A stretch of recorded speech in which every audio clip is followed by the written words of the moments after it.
Oh, Awesome. Oh, wait, I need. Can we hear him? Yep. Yeah. Okay. Can you start recording? Yes. All right. So welcome back, everyone. For our final talk of the afternoon, we have Andy Manion talking about decategorifying higher actions and Heegaard Floer homology. Take it away, Andy.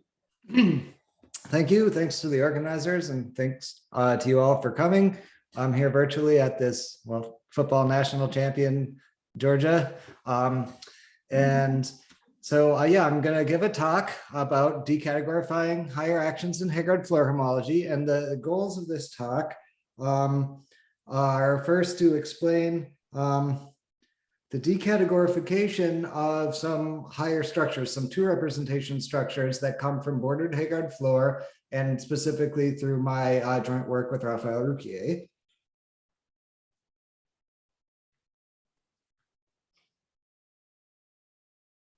So I also have to apologize. You may have seen this same talk if you were at Virginia a few weeks ago.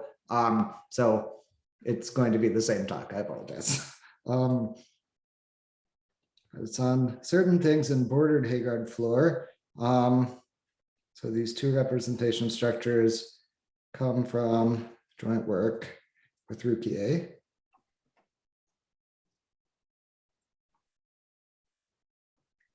And the second goal is a little bit vaguer to discuss how these results suggest slightly a new way of thinking about some of the ingredients that come up in bordered, specifically bordered sutured Heegaard Floer homology. So new interpretation.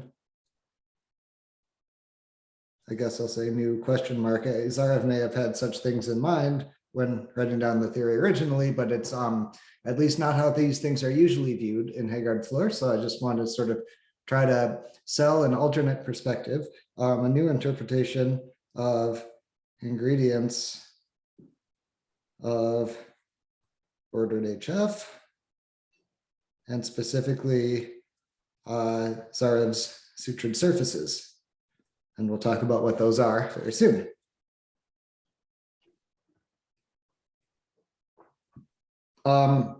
And just to give away the punchline, I mean, it's going to be that these sutured surfaces are very similar to what are known as open-closed cobordisms or morphisms in the 1+1 dimensional open-closed cobordism category.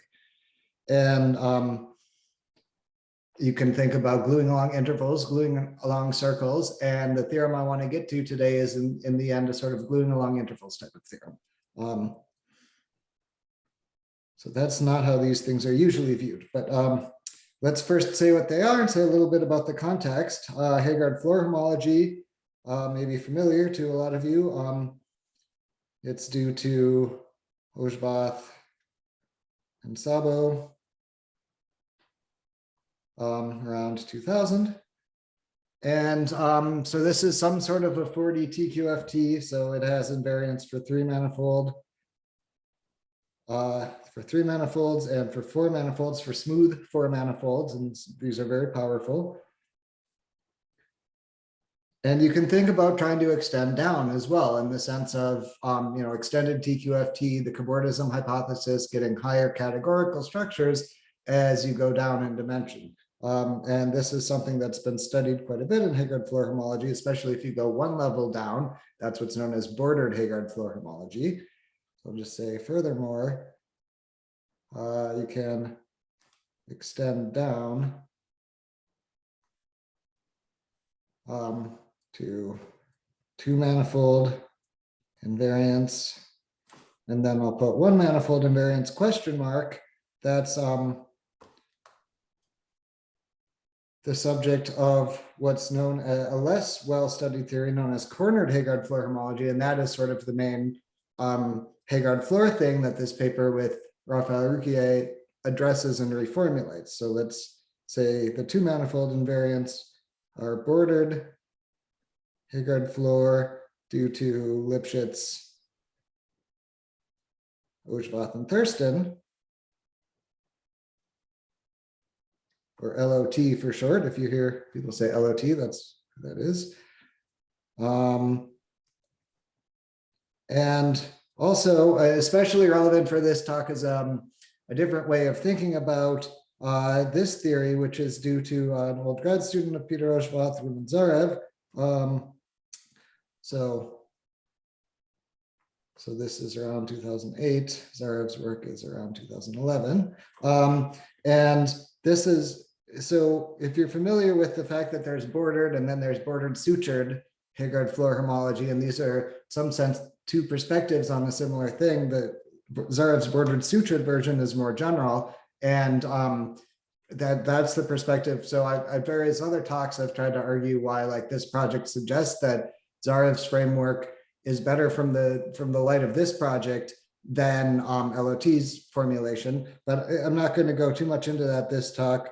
I'm just going to sort of explain things in Zarev's formulation. And so this one manifold invariance thing, this is what's known as cornered Heegaard Floer homology. And while there's like some large amount of papers on bordered Heegaard Floer these days, there's fewer papers on this cornered Heegaard Floer theory. Sort of not as fully developed. It's getting more abstract, more categorical, sort of gets too categorical when you go down to this level and try to assign things to one manifolds. But the main papers on this so far are Douglas-Manolescu in 2011. And that's really the paper that this project with Raphael sort of launches off from. And then there was another paper by Douglas-Lipschitz, Manolescu in 2013. Oops. Okay, and then I guess I can also count this paper, 2 seconds, Phil, that was posted on the archive in 2020 with me and Raphael, and this is in some sense trying to contribute to this cornered Heegaard Floer homology program and bringing in some insight from higher representation theory. So, so what does the main theorem of this paper? Well, what does that say? It's got some other stuff too, but the main sort of theorem one of this paper is it recovers the bordered Heegaard Floer invariant of a two manifold, okay, a surface, by cutting and gluing the surface.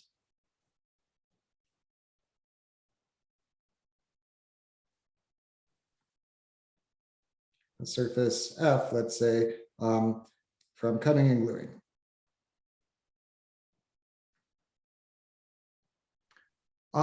And so let me just say a little bit about how they think about it. So they use not Zarev's formulation, but LOT's formulation.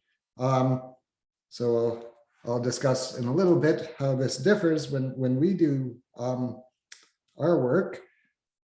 So, but the pictures that they will draw are, you're going to have some surface F like this, and this is a surface of genus 2, and it's closed in LOT's formulation.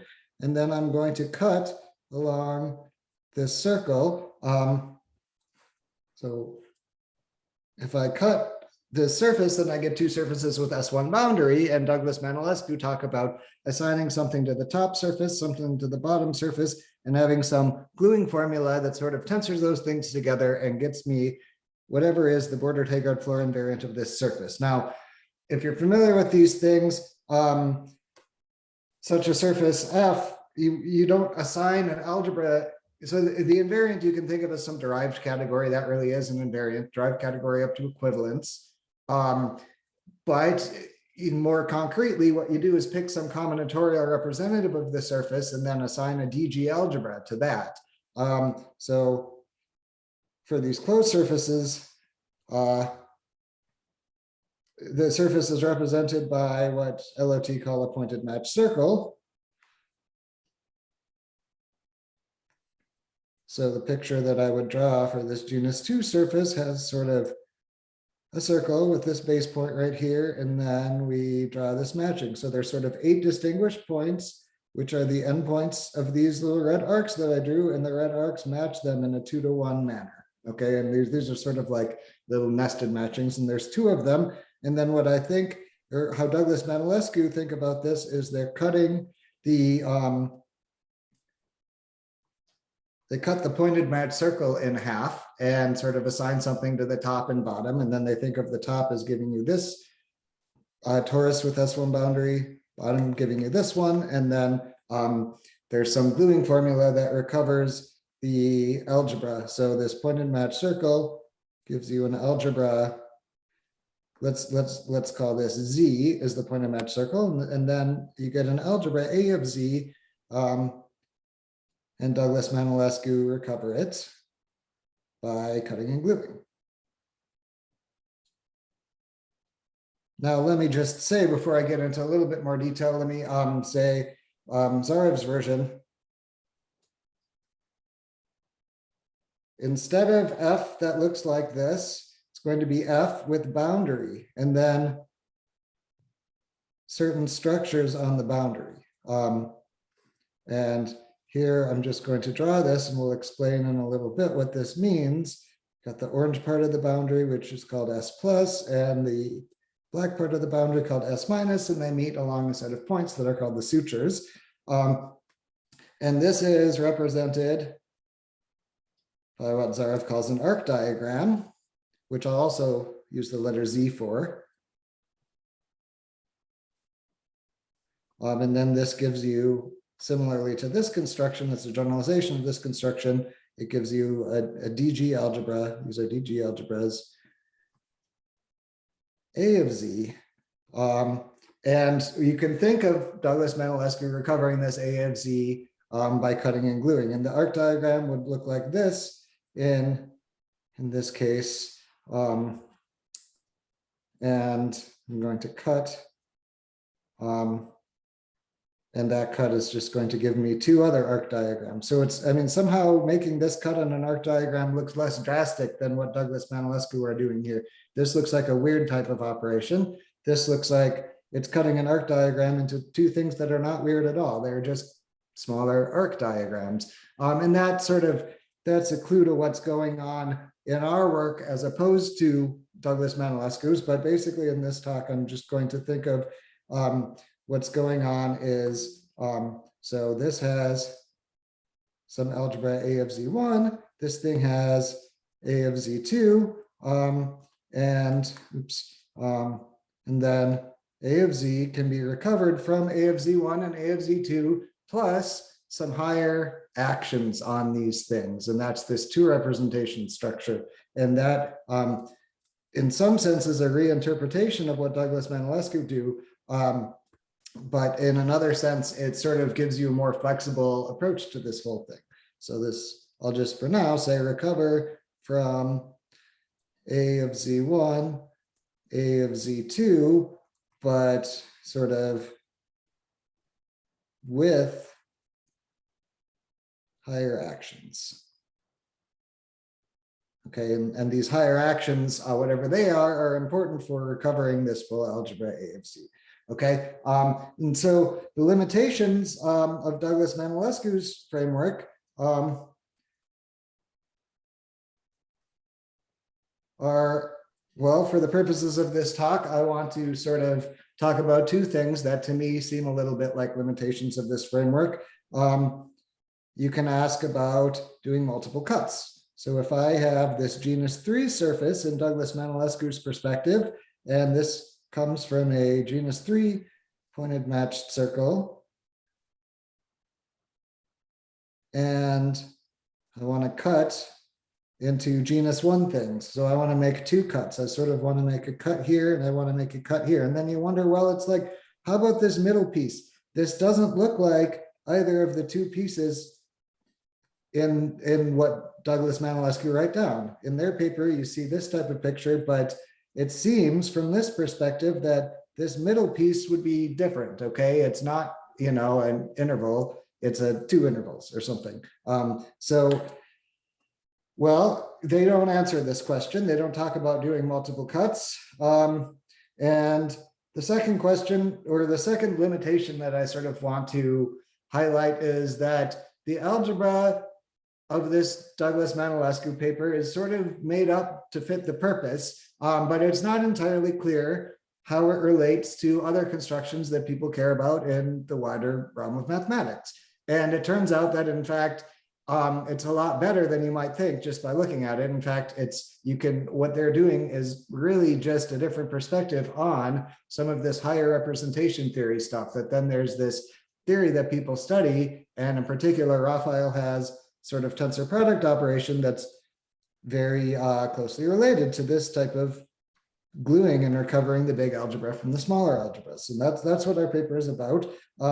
So I'll just say for this limitation, the algebra looks sort of by the algebra, I don't mean like a ring. I mean like the algebraic framework, the sort of objects that they're working with algebraically when they define this theory. It looks ad hoc at first. It turns out to not be ad hoc, but if you reformulate it a bit, then it's something very standard in a way. And so both of these are addressed in our work.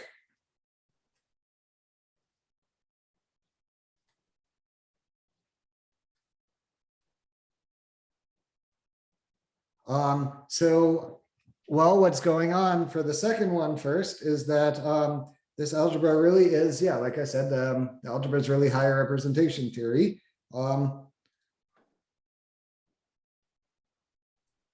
And it's of something interesting. So you can talk about representations of, like in Ina's talk just a bit ago, representations of certain quantum groups, UQ of G. You can also talk about higher representation theory of categorified quantum groups. And in particular, there's a very simple quantum group. So Ina mentioned GL11 last talk.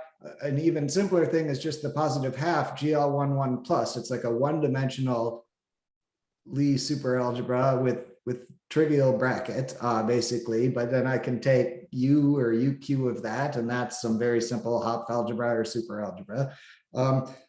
And I can study, then I can try to categorify that. So the algebra is higher up theory of this categorification. The categorification of, let's say, I'll say UQ, although really U would be more accurate for what I'm talking about in this talk, of this very simple thing, GL11 plus, which I can just say this is over the field of rational functions in one variable. This is just a polynomial ring in one generator, E mod E squared. So this is very much like the E and F that we saw in Ina's talk, E squared equals F squared equals 0. Well, if I just have half of it, the positive half means I just have E. I don't have to have any relation relating E and F. I don't have an F.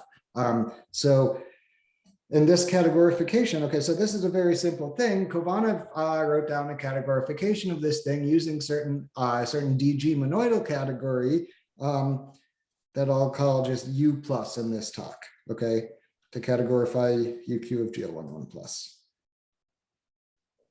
So DG monoidal category U plus defined by Kovanov in I think 2011 in this paper called How to Categorify 1/2 of quantum GL. I think it's 1/2, something like that. But in particular, is positive half of GL11 has a categorification from that paper. And furthermore, so the cornered pairing theorem in Douglas-Manolescu's paper, so in DM11, is based on, so it's more or less half of a definition of something that's really interesting. So it's based on about half of a definition of a higher tensor product, which Raphael writes, and we use this notation in our paper, tensor product symbol with an extra circle around it. So a higher tensor product for two representations of U plus. Now let me talk a little bit about, so in Ina's talk, we had ground field goes to maybe up, down, down, up, why not? V tensor V star, tensor V star, tensor V. And note that this is a representation of a quantum group, of a Hopf algebra, okay? And so this is, the tensor products are all over this ground field, rational functions in Q. And these are V and V star are left modules over UQ of G, okay? And now when I tensor together these modules, left modules over the ground field, the thing about a Hopf algebra, including quantum groups, is they have a co-multiplication, not just a multiplication. So this thing is really a representation of UQ of G so it's a left module over UQ of G with left action given by, just take if I have an element of UQ of G, I just split it a bunch of times with the coproduct, and then it acts on all the different factors. So you can tensor together representations of quantum groups. And that was an important part of the story that, was telling, just a very basic story to start off before any of the, categorification and complicated stuff started happening. So let me just say this tensor product is a representation with a left action via the coproduct delta. Okay, and so at the categorified level, it's actually really hard to construct tensor products of categorified representations or two representations of categorified quantum groups. So it's hard to tensor higher representations together in this way. And so, well, what's the state of the art on this? It's known in there's a general theory in work in preparation by Raphael, a general theory for, I think, Cox-Moody algebras. So this GL11 thing is not strictly speaking a special case of the general theory, but it very much can be treated using the same ideas. And in fact, it's way easier. So general theory are in preparation. And so this is something that has been missing for a while in the land of categorification. And the simplest instance, so the U plus instance is the simplest instance of this type of operation. And what we see in our project is that exactly this type of tensor product operation is what's being used secretly in Douglas-Manolescu to recover A of Z from A of Z1 and A of Z2 in a sort of tensor type of operation. So the algebra here, this is very natural in a categorified rep theory perspective, not just in cornered Heegaard Floer to prove one theorem, but more generally. And so that's one advantage of our stuff. Another advantage is that you can do multiple cuts. So in our perspective, so doing multiple cuts in Zarev's point of view is, it looks more straightforward than in LOTs. So multiple cuts are now allowed. So if I have one of these arc diagrams, now it doesn't look weird at all to cut this twice into three very simple instances of this little arc diagram. And what's going on is that our gluing formula recovers not just A of Z, but it recovers the extra data, the higher action needed that you would need to tensor A of Z with further stuff, okay? So Douglas-Manolescu's formula just recovered A of Z as a DG algebra with no further data on that. Not just A of Z, but also the higher actions needed, I'll just say, to keep tensoring.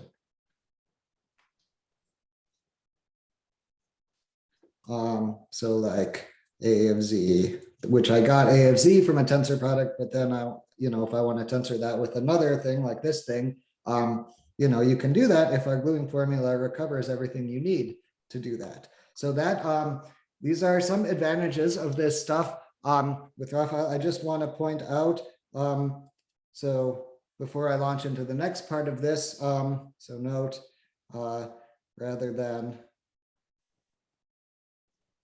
this type of picture where I have a surface that's being cut like this, we have, in Zarev's point of view, if I have one of these things that I tried to draw a little bit before, one of these sutured surfaces, I'll introduce these in just a second, but we've got two marked points on the boundary of this surface, and it divides the boundary into an orange region S plus, a black region S minus. And what this really is I can think of, I have an open pair of pants, okay? And let me color, so like these bits are supposed to be orange and the rest is black. And then I take and glue it into one of these. I glue orange to orange, where I have one of these orange guys here. Okay, so I glue orange to orange, and then similarly here, I glue in another one. And you can check if I do these orange to orange gluings, then the result is exactly this thing topologically. Okay, so this is like, if I see this type of tensor product, I think like M tensor over a ring with N. Whereas if I see this type of tensor product, I think M tensor over ground field K with N, with an action, you know, where M and N are left modules over a Hopf algebra, and then this whole tensor product still has an action. So with action of Hopf algebra, I'll just say that. Okay, so that's just sort of an idea of how we view topologically the type of cuttings and gluings that we're doing. And then there's an algebraic formula for the bordered Heegaard Floer invariance of these things. So let me say a little bit more about what are these orange and black regions and stuff. So Zarev's bordered sutured Heegaard Floer homology.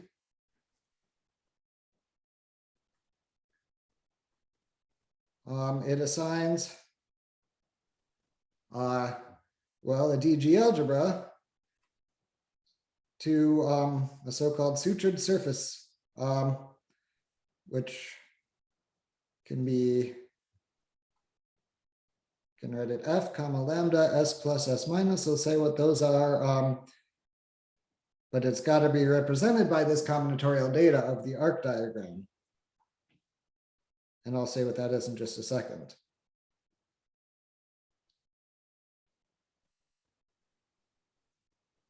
So, but first, what is this sutured surface? It's a compact oriented surface, possibly with boundary. In what I'm saying, it doesn't need to have boundary. It could be closed. Zarev puts a little bit more in the way of topological restrictions on these things. So I'll just say surface with boundary, but maybe it's closed. And then lambda, that's the set of sutures. And this is a set of finitely many points in each boundary component of F, possibly zero, possibly more than zero, but an even number of points. So an even number of points, maybe zero, in each component of the boundary of F. And then, so if I remove these points, then I get a bunch of intervals and circles. So boundary F minus lambda is a disjoint union of intervals and circles. And I need to assign these all either to be orange or black. So S plus or S minus. All right, yeah, maybe S plus in orange or S minus like this, such that at each point of lambda, you go back and forth between orange and black or vice versa. So each point of lambda, it looks like, here's my point in lambda, and then it looks like orange on one side, S plus on one side, S minus on the other side. So it's not like two orange things coming into a point of lambda. Okay, so for instance, take a very simple example. Let me just, here's a disk that I then add a handle so it has some genus. And then let me just say, maybe here on the boundary, I have two intervals, and then maybe I cut out another disk here. So then that's just like, you know, this circle, I could put it fully in S minus if I wanted. Here I put it fully in S plus. Okay, so that's what a sutured surface is. Now, what is an arc diagram? An arc diagram for F, I'll use F as shorthand for this whole quadruple F lambda S plus S minus. I'll just call that F usually. F is a sutured surface. And so what is an arc diagram? If I want to think in terms of the surface, it's a finite set of pairwise disjoint arcs in the surface. Boundary needs to be on S plus, the orange stuff. And then F minus the arcs needs to deformation retract onto the black stuff, S minus. So I'll draw an example in this picture in just a second. It's finite disjoint collection of arcs in F, whose boundary is on S plus, such that F minus the arcs deformation retracts onto S minus. So if I want to draw this data in this picture, I can draw, here's an arc, and then here we want this sort of torus matching looking pattern. Okay, those aren't supposed to touch, but okay. Hopefully I don't, oh my gosh, there we go. Okay, so this is an arc diagram, and it's probably easier to see if I didn't have this little torus thing added here, but if I throw that away at least, then it's easy enough to see that if I take this once punctured disk and I remove this arc and this arc, then the rest deformation retracts. I mean, this stuff will retract down here. The rest will retract to the other part of the boundary, and that's actually still the same even if I have this, as long as I cut out these arcs. So that's sort of in terms of the surface, what an arc diagram is. You can also just remember the arc diagram itself, which in the above case would be just this abstract picture that I would draw, like, okay, I have this sort of torus matching, and then I have an arc that's going to a circle and another arc that's going to an interval. And if you just remember that data and think Z is that data, then you can recover F by thickening and gluing in a certain way and gluing one handle. So I'm not going to get into that too much. But there's some way to recover F. So this is what it means to have a sutured surface and to have an arc diagram. So does every sutured surface admit an arc diagram? Well, no. F admits an arc diagram if and only if each component of F, I mean really F, not the boundary, each component of F intersects, so it has both orange boundary and black boundary. So in particular, no closed surface can be represented by an arc diagram. So I'll say intersects S plus and S minus non-trivially. Okay, and so these ones, the Fs that can be represented by an arc diagram, those are the ones where bordered Heegaard Floer assigns an invariant. So given arc diagram Z, then one can assign a DG algebra A of Z, and some sort of equivalence class of derived category of A of Z is going to be the bordered Heegaard Floer invariant of this sutured surface. And I'm not going to say what this is. I'm just going to say the relevant facts about it that are going to come into this talk. So if the arc diagram has n arcs, by which I mean, like, here we have, I'm counting the red arcs here, so 1, 2, 3, 4. Same in this picture, we see like 1, 2, 3, 4. So n equals 4 for this example. And then the algebra will come with a distinguished collection of 2 to the n idempotents. Yeah, no, that's exactly right. Then A of Z, and they're all orthogonal and they sum to the identity. So 2 to the n distinguished idempotents. They're in bijection with subsets of that set of arcs.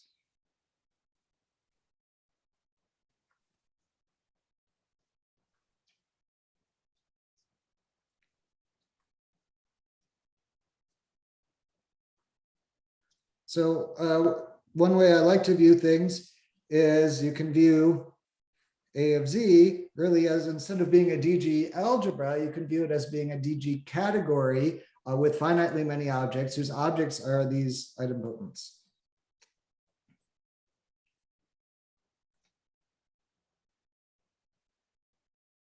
So I'll say 2 to the n objects, which are the same as these idempotents. And let me just say these are in bijection with subsets of the set of arcs.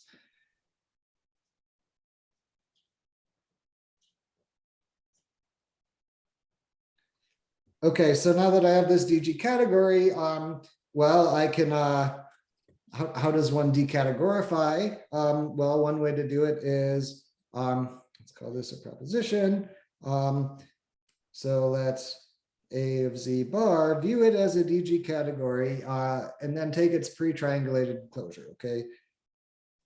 So let AZ bar be the pre-triangulated closure of A of Z as a DG category. Then I could take the homotopy category of that, that's triangulated, and so I can take its K0. So K0 of the homotopy category of A of Z bar is, which I'll just call, for convenience, let that just be K0 of A of Z, but really I mean this triangulated category associated with A of Z. Well, this is just, you know, it's a free Z module whose basis is given by the idempotents. And the arguments here basically is the same arguments as in Ina's paper. It treated the LOT case of this, but the Zarev case, you know, is subject to the exact same reasoning, you know, with proofs unchanged, etc. So basically this result is due to Ina in some year that I'm going to forget. But so this thing is, let me finish the sentence. This is a free C module, free abelian group of rank 2 to the n. Basis is going to be like subsets of the set of arcs of Z. Okay, and so now there's a topological interpretation that also in the closed surface or the LOT case follows from Ina's paper directly. The Zarev case doesn't take that much more work. And these sort of vector spaces have appeared in other literature as well. But let me just say, without going into all the references, topologically, so what is this K0 of H of A? H of A of Z, you can think of that as like the bordered invariant of my surface. And take K0, I'm like getting the decategorified bordered Heegaard Floer invariant of a sutured surface. And what is that going to be? Should be something depending on the surface F. And it is something based on the homology of F. You can identify K0 of A of Z with wedge star of H1 of F relative to the S plus part of the boundary. Okay, so this is H relative H1. So if I have an arc whose endpoints are on the S plus part of the boundary, then that gives me a homology class in that H1, maybe 0, maybe non-zero. And so that H1 is going to be actually free of rank n over Z. And then wedge star of it is going to be free of rank 2 to the n over Z. That's what this is supposed to be, this K0. So this is a topological interpretation, and it's appeared things like this wedge star of the first homology, they come up a lot when looking at, for instance, TQFTs for the Alexander polynomial. So this is very nice sort of answer for what is K0 of A of Z, basically going back to Ina's work. And just one complication that I'm going to talk about here is that to really, I said A of Z is a DG category, but actually the gradings are very complicated. So gradings on A of Z are by some non-abelian group. They're complicated. But on the other hand, some sort of grading is needed to work with to have, for instance, a triangulated category, because that has to have degree shift. So to apply the usual K0, you know, the degree shift should pick up a minus sign.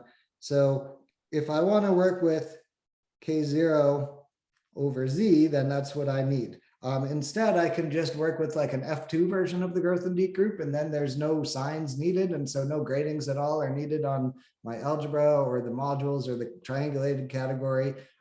So instead, work with what I'll call here K0 over F2, which can be defined analogously for a category equipped with distinguished triangles, but it doesn't have to be triangulated.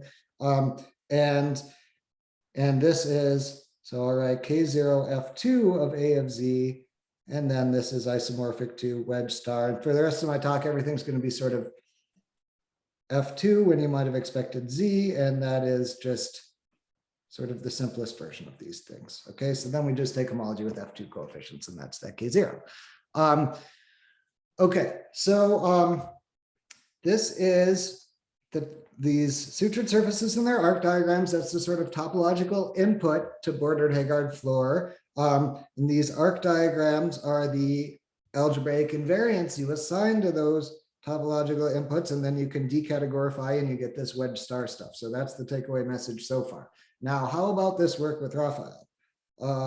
So with Rouquier, well, we reformulated, you know, this is based on ideas of Douglas-Manolescu 11 that we sort of repackaged and reinterpreted. So how we are viewing it, we're in Zarev's framework, and we're saying for each, so given F, okay, our sutured surface, actually, let me just say Z, given Z and thus F, for each interval component of S plus. So those are the orange components. In this example, S plus had two interval components, that one, and then it also had a circle component. Okay, this is a sutured surface, and the orange part of the boundary is S plus. And for each interval component, not circle component, but interval component of S plus, A of Z is not just an algebra, but it admits an action of a monoidal category, and that will categorify some module structure over some ring on this vector space. Okay, so A of Z admits the structure of a two representation of the U plus thing that we mentioned above. This is due to Kovanov in 2011. This is a DG monoidal category.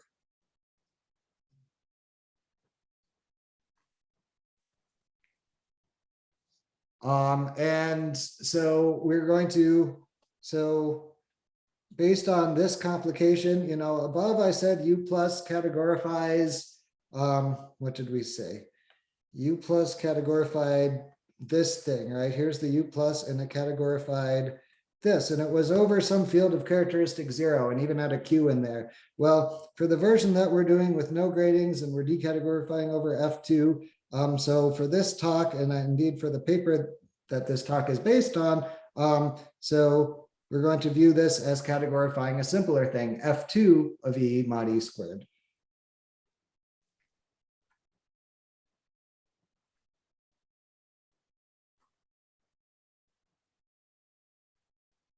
And now this is a Hopf algebra. It's maybe one of the simplest Hopf algebras you can write down. If I had a field that's not of characteristic 2 here, then it wouldn't be a Hopf algebra, but you could make it into a Hopf super algebra. And if the field is rational functions over complex numbers and one variable, then that's U Q of GL11 plus. Okay, so this is just a sort of simpler, you know, cousin of UQ of GL11 plus, okay? And so this is like a categorified A of Z for each interval component of S plus has this structure of a categorified representation of the positive half of GL11 plus. So what is this two representation structure amount to? Maybe I box this whole thing. A two rep of U plus. Well, it's going to have something like what Ina was talking about last talk. amounts to, the first bit of data is a bimodule. Remember, Ina mentioned these bimodules E and F over the Pekovic-Verdighi algebras, which in the tilde case of their theory are instances of these A of Z algebras. And the E and the F can be thought of as at least one of the two of those can be thought of as this one, basically. So this amounts to a bimodule, I'll call it script E over A of Z. And then E should square to 0 in some sense. And that sort of was a bit of data that comes into that story with Ina and Mike as well last talk. But I'm going to be a bit more explicit about here. An endomorphism tau of E tensor over A of Z with itself, which is a null homotopy of the identity map, so that E squared basically is 0 in homotopy. So you can write that as D of tau in the sense of D of an endomorphism of a chain complex, for instance. D of tau is the identity map. So D of tau equals identity. And then to make the theory nice and to match what Kovanov has in the definition of this U plus, you require some additional relations. Tau squared equals 0. And so tau, if I'm going to view it as a crossing, then you require this R3 move type of relation. So this is equal to this. Okay, so that is explicitly what it means for A of Z to be a true representation of U plus, is that you can equip it. So the motto is not just A of Z should be thought of as the bordered invariant of this surface, but if, say, we have a single interval component of S plus, then A of Z E tau should really be the bordered invariant. So A of Z plus this two representation data. And we should really have this data for each interval component of S plus.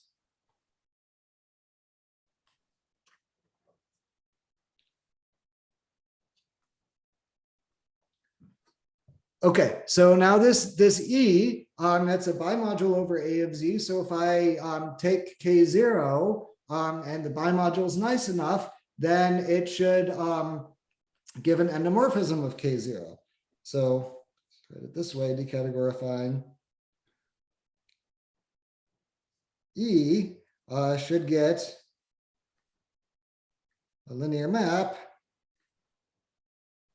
like E tensor over A of Z blank from a derived category of modules over A of Z, which I was just writing K0 of A of Z from that to itself. And if I want to think topologically, from wedge star H1 of F relative to S plus, I'm going to omit the F2s, but it's everything from now on is F2. So you get a linear map from this thing to itself. And such a map encodes the action of this, and it should square to 0. This linear map should square to 0 because a contractible thing acting on the Grothendieck group here, this is like all derived and everything. So contractible thing should induce 0 map on the Grothendieck group. So this map right here should square to 0. And so this is the data of an action of, let's let H denote this thing, F2 of E mod E squared. It's a Hopf algebra, so I'll call it H. Mod E squared on wedge star H1 of F relative to S plus. And so you can ask, is there, since we've decategorified, things should get simpler. Okay, so this bimodule E and the algebra A of Z, relatively complicated, especially in terms of gradings. But if we just decategorify things, things should be much easier to describe. So I'm going to describe not what is E, but what is the decategorification of E as an endomorphism of this wedge star homology. Just give me a second. Okay, there we go. So let's say theorem from this paper. That was I posted in March. So say our E and tau came from an interval component I of S plus. So you're just giving that interval component a name.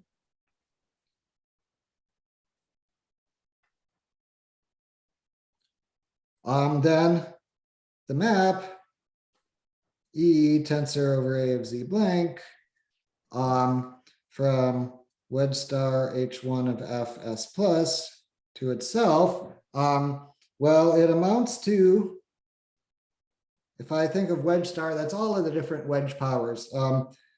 But really, to be more precise, this map amounts to maps from wedge K H1 of Fs plus to wedge K minus 1 of H1 of Fs plus for all K.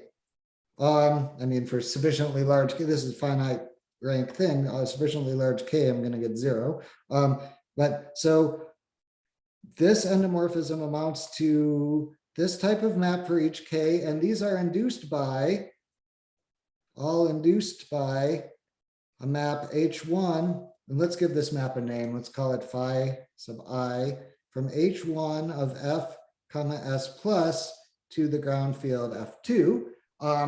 And how is this defined? Well, if I take a relative homology class alpha, so I can think of that as some finite collection of arcs, its boundary is on S1, but abstractly, it's just some homology class. Now this is a pair, and I have a long exact sequence of a pair. So in the boundary map of that long exact sequence, I can map alpha to boundary alpha in H0 of S plus. And H0 of S plus is free. Well, it's over F2. It's just a vector space whose basis is in bijection with components of S plus. And then I can map this. So pair with, so if I have this interval, which is one of the components of S plus, I can think of that as a cohomology class in H upper 0 of S plus. And now that can pair with a homology class. So I paired with boundary of alpha, and that's going to be in F2. And this is what phi sub I of alpha is defined to be. Okay, so we have this functional on the first homology that just takes some class, and it looks at basically what this is doing is that if my alpha has one but not both of its endpoints on I, then phi I is going to send alpha to 1 in F2. But if alpha has both or equivalently neither of its endpoints on I, then phi I is going to annihilate alpha. Okay, and now what do I do? So then the map wedge K going to wedge K minus 1, it's going to send,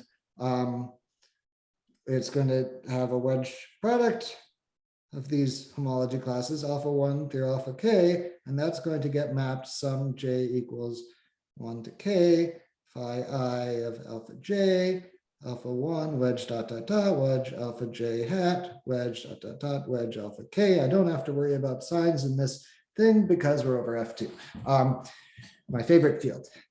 So that's abstractly what this map is. Let me just draw some pictures, e.g. If I have like,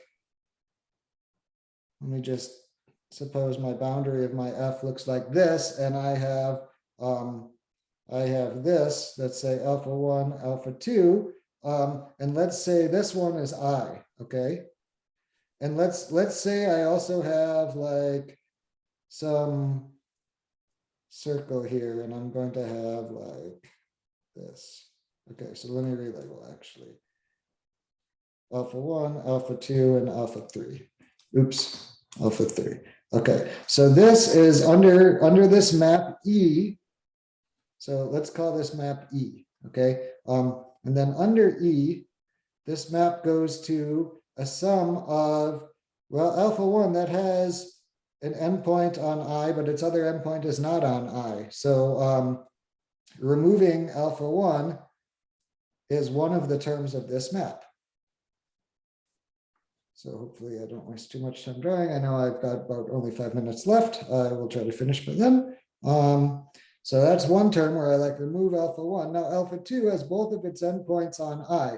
Equivalently, I could draw out as a homology class in H1, alpha 2 is equivalently just this closed loop around, the hole that I drew here. And so it doesn't interact with I at all. There shouldn't be any like remove alpha 2 components of this map, but I should have a remove alpha 3 component.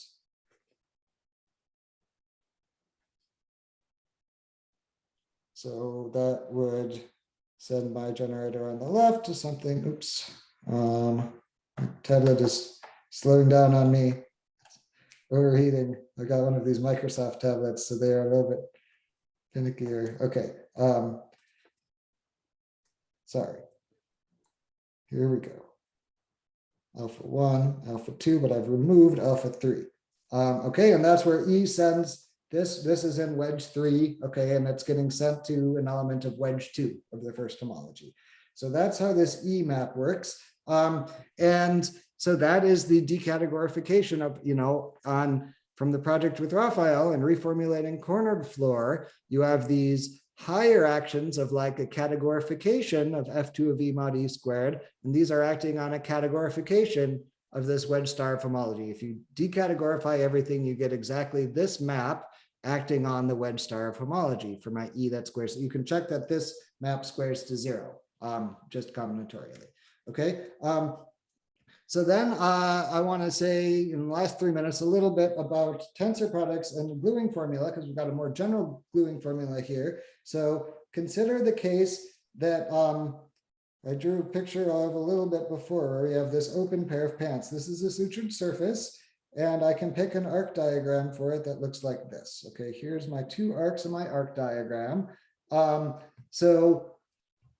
indeed, so if I take wedge star H1 of F S plus, well, H1 of F S plus has dimension 2, and a basis is given by these 2 arcs. So there should be 4 basis elements, and just to save time, I'm not going to draw everything in orange, but it should be, there's 4 basis elements of wedge star H1 of Fs plus in this example. And I can have wedge 0, which is nothing. Wedge 1 is going to have these 2 elements, and then wedge 2 is going to have both of them. And now I'm going to draw on these 4 basis elements. So let's call this I1, and this is, other one is I2. Okay, and then let's call this one on the side I. Okay, so for I1, I should get some endomorphism E of the F2 vector space spanned by these ones. And that's going to send this one here and this one here. Let's call it E1, E1, and the other ones it's going to annihilate. Because you're basically removing alpha 1 if this is alpha 1 and this is alpha 2. And similarly, I have the endomorphism E that comes from I2, let's call that E2, that's going to send this basis element up to this one, and it's going to send this basis element up here. And then finally, I have the endomorphism E that comes from that leftmost boundary component, and that is sort of going to, it's going to like be looking at removing either of these arcs. So we have this structure. And what we see is that let's call this surface, this sutured surface P, because it's an open pair of pants. Oops. Okay, so and then wedge star H1 of P relative to S plus, oops, just not relative, P comma S plus is, I can think of this structure. What is this? It's 4-dimensional thing. H tensor H is 4-dimensional. I can think of this as H tensor H with the right action of H tensor H just by multiplication in this tensor product algebra. Left action of H via the coproduct delta of E equals, here's the hop structure that I didn't mention before on this thing, E tensor 1 plus 1 tensor E. Okay, and so that's an important structural example to look at. Now, how do I think about for representations V and W of the hop algebra H? Then V tensor over F2 with W is a left H module more specifically, I can think of that as if I take H tensor H, left action of H, right action of H tensor H, and then, okay, a priori, the natural thing, that natural structure I have on this tensor product is that it's a module over H tensor H, okay? But if I just want it to be a left H module where the action splits using the coproduct, then I can take this type of construction. Okay, so I can think of this Hop theoretic tensor product as a special case of the, tensor product of a left module and a right module over a ring. And so now if we look at the categorified level, the theorem from the paper with Raphael is going to say that when I have two surfaces and I glue them into these intervals on a pair of pants like this, then the algebra of the resulting thing is going to be a higher tensor product. So theorem Rouquier 20 is there exists this operation, higher tensor product of two representations of U plus, such that when doing the following gluing, when gluing like this, and maybe I draw the orange, and then I've got something that I'm gluing in, say F1 represented by Z1, F2 represented by Z2, this thing is P, to get F, and natural arc diagram for F is Z, which is like just Z1 and Z2 joined at a point. Then A of Z is isomorphic to, on the nose, as DG algebras, A of Z1, tensor with A of Z2, but not just as DG algebras, as two representations of U plus. Okay, so Douglas-Manolescu's result basically says this holds as DG algebras. Our result that allows iterative cutting and gluing is this doesn't just hold as algebras, it holds as two representations of U plus. And so what does this categorify? This categorifies, so wedge star of H1 of F S plus, F is the glued surface, this is isomorphic to a tensor product over the ground field. Wedge star H1 of F1 S plus 1, tensor over F2 with wedge star H1 of F2 S plus 2. And this is our type of Hop theoretic tensor product, so I can think of that as like wedge star H1 of P S plus. This has H tensor H action on the right, H on the left, tensor over H tensor H of this thing. Okay, so I'm running out of time overtime, so let me not write everything. But so this categorifies this. So this raises the question. So question, does there exist a more, so this is like an instance of I had something on the right, something on the left, and I glued them maybe over one or maybe multiple intervals.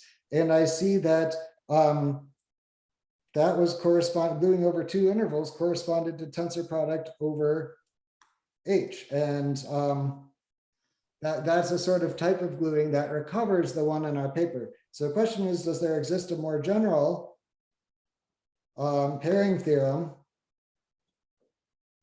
for if I just have any F1 and any F2, okay, so I'm not gluing two things into a pair of pants, but I'm just gluing two things to each other. And since I'm 5 minutes over, let me just say you can ask this question at the categorified level and at the decategorified level. And sort of the main theorem of the paper I posted a couple months ago is yes, at decategorified level. So this, and let me just go back to one of the original goals I said at the beginning, is this type of gluing is what you'd see in an open-closed TQFT, specifically the open sector. And if I had this type of gluing theorem, then this sort of Hopf algebraic tensor product type of gluing would be a special case. So this type of pairing theorem is more general, and it suggests that these sutured surfaces are behaving like open-closed cobordisms in some sense, whereas that the algebraic invariants that I assign to them in decategorified Heegaard Floer theory behave a little bit like at least the open part of an open-closed TQFT. So this suggests a new way of thinking about things. It suggests some other theorems like this. You could try proving this at the categorified level. You could try elaborating this, not doing F2. You could try taking the gradings into account. There's a lot of interesting directions from here, but I don't want to take any more of your time. So thank you for coming, and yeah, have a great rest of your day. I'd be happy to try to answer any questions.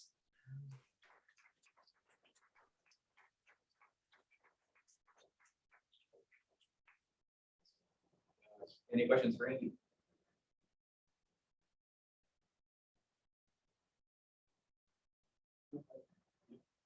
Yeah, so does your work, or maybe Zara's work, say anything about like give a reinterpretation of the box tensor product that appears in the LOT work, or I don't remember exactly how that's all defined, but Well, I mean, the box tensor product, it doesn't really reinterpret that in like a totally groundbreaking way. It more or less is this box tensor product is a convenient way of taking derived tensor products, but for the things that we're applying them to, which are these so-called dA bimodules in bordered Heegaard Floer, you can think of that as like an A infinity bimodule, but it's projective on the left, but it could be A infinity on the right.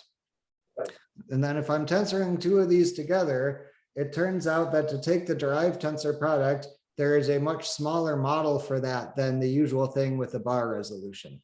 And that's what the box tensor product is giving you. So whether you want to think about that as derived tensor product of A infinity bimodules, which is computed in a nice way, or you want to think of it as box tensor product of dA bimodules being a different thing, you know, I don't see too much of a distinction between those perspectives. You can kind of go back and forth transparently between them. So it's not like our work has any special insights along that, but it is, I mean, sort of in the background for some of this stuff, like when I said E tensor over itself with, you know, E tensor over A of Z, E, you know, well, I write this as tensor product over A of Z, E, depending on what conventions you use, E is going to either be a dA bimodule or an AD bimodule. In either case, you know, you can use the box tensor product to compute this, although it's a bit overkill because there's no A infinity actions on E. But yeah, sort of embedded in this whole story are various instances where this box tensor product comes up, and it's just tensor product over that strands algebra A of Z. That's basically how I think about it. okay.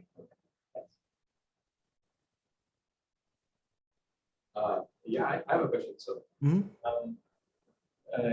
this tensor product is like double O times. Is it defined just using this open pair of pants, or does it have some other definition? No, it's defined. It has an algebraic definition that only in terms of this particular instance of you know, strands algebras and stuff would I think of it as being related to this pair of pants. But more generally, I could have these two representations that have nothing to do with F or surfaces or anything, just cooked up algebraically.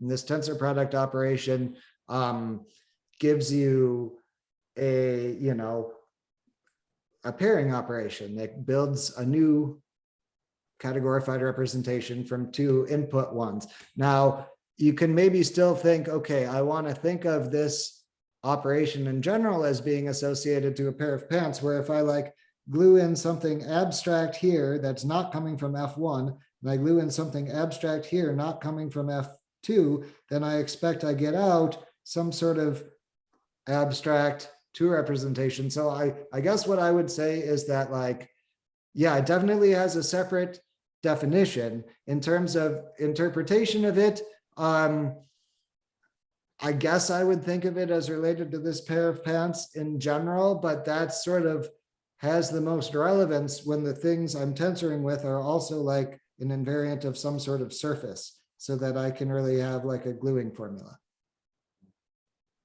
Well, yeah, I mean, it just seems like if you just look at the category or algebra, Mhm. so the pair of pants, you can sort of forget that it has anything to do with cornered-Floer homology and just view it as a category, which is like a Yep. pop-up. Anyway, it just seems like try to use it elsewhere. So like used to define some version of the tensor product that's fundamentally based on, for instance, the Floer homology, the bordered Floer homology of this thing. Yeah, I mean, like, haven't you just categorified H tensor H as a bimodule over? Oh, that's a great question. Yeah, so that's something that we thought about a bit, and you would want some sort of additional structures. You know, the algebra associated to this thing kind of categorifies H as this, you know, bimodule over H, comma H tensor H. Now to actually use this to like get a, you know, okay, so somehow, yeah, this tensor product is just a tensor product operation. It doesn't come from like some sort of hop structure, some sort of categorified coproduct on this. But in analogy with the decategorified setting, you would hope that it does come from some sort of hop structure like that. And if you look at this thing, and you would want some sort of bimodule over U plus, comma, U plus tensor U plus. And that would, you know, sort of categorify a map from U plus, or from H to H tensor H. That would be this coproduct map. Well, you know, U plus is kind of, and what you would think is that the bimodule you would want is like U plus, I'm being very vague here, but U plus tensor U plus as like U plus tensor U plus module like this. This is very similar to U plus basically has like generators 1E, E squared, dot, dot, dot, but all the rest are basically 0 in homotopy. So it just has 1 and E. So 2 copies of this should basically have 4 generators, and those are my 4 basis elements that we had here. So yeah, somehow this pair of pants piece, but if I really want this U plus thing, this U plus actually does still have the E squared and everything else. So I wouldn't want to just take the Floer strands algebra of this thing. I would want some more elaborate version, okay, that maybe allows like multiple copies of a strand, and then maybe multiple copies here would be like E to the 4th in the first factor of U plus tensor E cubed in the next factor. And you'd want some structure on this thing such that our tensor product, our definition of this comes from structures I assign to this pair of pants P. So that's something that Raphael and I thought about for a while. There are sort of ideas in that direction, but it all sort of half-baked at the moment. And so, yeah, I don't want to comment too much further on that other than to say that that is like extremely natural question. And I really hope the answer is that, yes, it does in some sense come from something better than just a bare definition of this tensor product. Awesome, thanks.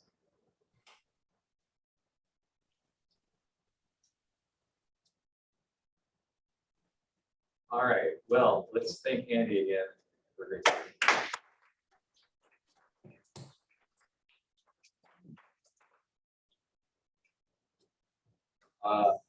See everyone tomorrow. I'll stop recording, I guess.